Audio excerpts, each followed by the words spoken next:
Thank you, Shahid Siddiqui साहब, for having me. Thank you, नई दुनिया नेशनल फोरम, इतने खूबसूरत प्रोग्राम के लिए, और यहाँ पर जितने भी मेहमान हमारे बीच में मौजूद हैं, आप सभी का बहुत बहुत शुक्रिया।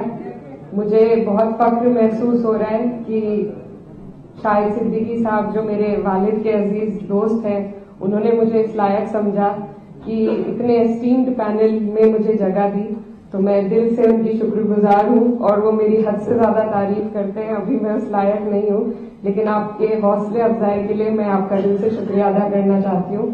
हमारे बीच में सलमान खुर्शीद साहब मौजूद हैं, जिनके बारे में आप सब और हम बहुत सुन चुके हैं, बहुत जानते हैं, और वो हमेशा से एक रोल मॉडल रहे हैं, न सिर्फ मैं कहना चाहती हूँ मुसलमानों के लिए, पर पूरे देश के लिए। सबने, मैं एक लॉयर हूँ, तो I am very inspired by him and I have always heard him and it's wonderful to share a seat with him here, so I am very grateful for that. Manoj Jha ji, जिनको हम बहुत सुनते हैं पार्लियामेंट में और जिनसे बहुत प्रेरणा और सीखने को मिलता है, कैसे अपनी बात रखी जाए, कैसे सबकी बात रखी जाए, आपको भी मैं धन्यवाद देना चाहती हूँ।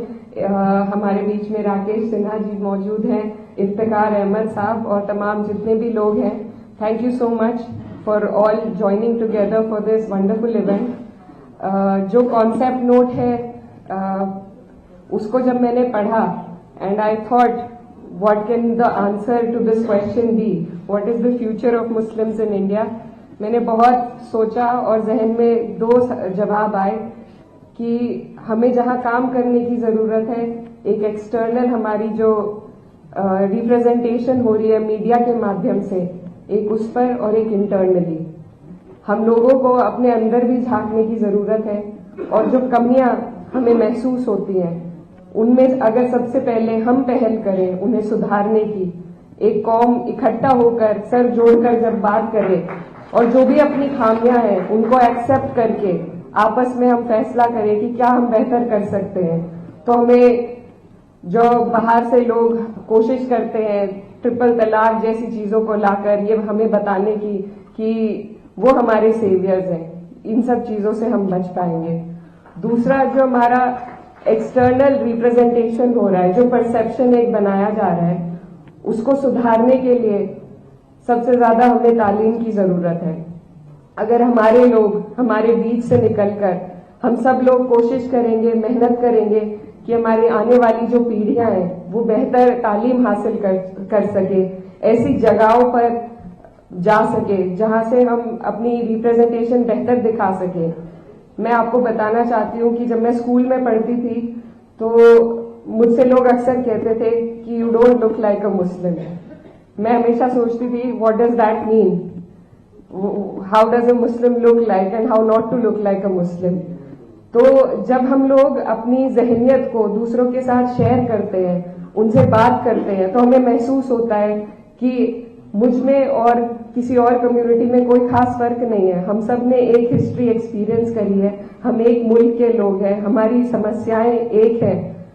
तो हमारे बीच में जो नफरत घोली जा रही है, ये सिर्फ कुछ लोग पॉलिटिक्स के लिए कर रहे हैं, आगे बढ़ने के लिए कर रहे हैं। तो जब हम लोग डायलॉग को आगे बढ़ाएंगे, कम्युनिकेशंस करेंगे, सिर्फ अपनी कम्युनिटी में नहीं बल्कि और कम्युनिटीज में बैठकर। मैं ये भी बताना चाहती हूँ कि मैं कैराना कॉन्स्टिट्यूएंसी से अभी हाल ही में सांसद बनी हूँ, और मेरी जो कॉन्स्टिट्यूएंसी है वहां पर सिर्फ 30% मुस्लिम्स है और 70% नॉन मुस्लिम्स है। तो I am proud to say that I come from a community that constituency that has voted for me despite of only having 30% Muslims. तो मेरी पहल रही, मुझे बहुत लोगों ने कैंपेन के दौरान बोला कि आपको कम से कम 1.5 लाख नॉन मुस्लिम वोट चाहिए, एंड इट्स इम्पॉसिबल कि आपको इतने वोट मिल जाएंगे। लेकिन मैं सब जगह पहुंची, हर कम्युनिटी में पहुंची, इतनी दीवारें खड़ी कर रखी हैं हमने, लेकिन वो दीवारें असल में हमारे बीच नहीं है। जरूरत है तो सिर्फ एक समझ और सहज के साथ डायलॉग को इनिशिएट करने की। एंड आई थिंक मीडिया में और जो लोग कुछ जहर घोलने का काम कर रहे हैं, उनकी कोशिश है हमें एक्सक्लूड करने की, सोसाइटी से, तरक्की से, आगे बढ़ने से एक्सक्लूड किया जा रहा है मुस्लिम्स को। और हम खुद भी फिर अपने आप को इतना नीचे महसूस करने लग जाते हैं कि हम घेटोआइजेशन का एक हिस्सा बनते जा रहे हैं। हम खुद अपने आप को संकोच में आ जाते हैं और रोक लेते हैं दूसरे लोगों से बात करने में, उनसे डायलॉग इनिशिएट करने में। और मैंने ये बहुत हाल फिलहाल महसूस किया है कि जो हालात चल रहे हैं, जो हम रोज किस्से सुन रहे हैं मीडिया में, जो जितने क्राइम बढ़ रहे हैं, उससे हमारे अंदर भी एक असहजता महसूस हो रही है सभी लोगों को, और लोग अंदर ही अंदर अपनी ही कम्युनिटी में बस कर रहना चाह रहे हैं। लेकिन यही है वो चीज जिसे हमें रोकना होगा। हमें ढीठ बनना पड़ेगा और ढीठ बनकर हमें हर वो जगह में अपनी जगह ऑक्यूपाई करनी पड़ेगी जहां से हम अपने कौम की, अपनी कम्युनिटी के एक बेहतर रिप्रेजेंटेशन दे सके। As a parliamentarian, I strive to raise the voice for people of all the communities, and that is also what we need. That is something that when we have such discussions we don't do. We don't need to only talk about the Muslims, we need to talk about everybody. And in these circles, in such circles especially, if I only talk about my community, then that is me being very selfish on my part. So if we expect selflessness, we need to do selfless things first. तो हमें सिर्फ अपनी नहीं, अपने जैसों की, हर उस व्यक्ति की आवाज उठानी पड़ेगी, क्योंकि यही हमारे देश की गंगा जमुनी तहजीब है जो एक तरफ से जिस पे वार हो रहा है, और हम भी कहीं ना कहीं उसका शिकार होकर सिर्फ अपनी बात करने लगे हैं।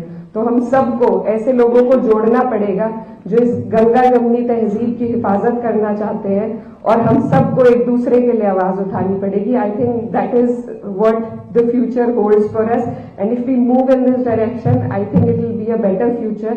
सो and we have people amongst ourselves here जो हर जात, बिरादरी और धर्म की जो बाउंड्रीज है उनको लांग कर यहाँ पर मौजूद है। और ऐसा हमने कई चीजों में देखा है। जब CAA NRC की प्रोटेस्ट हुई थी, तो I think more than Muslims there were other communities who had come forward to support us. So we need to stand for each other, we need to look within ourselves and do better for our community, and then to stand for other communities. I think only then can we provide a better future, not just for Muslims but for everybody in the country. Thank you so much.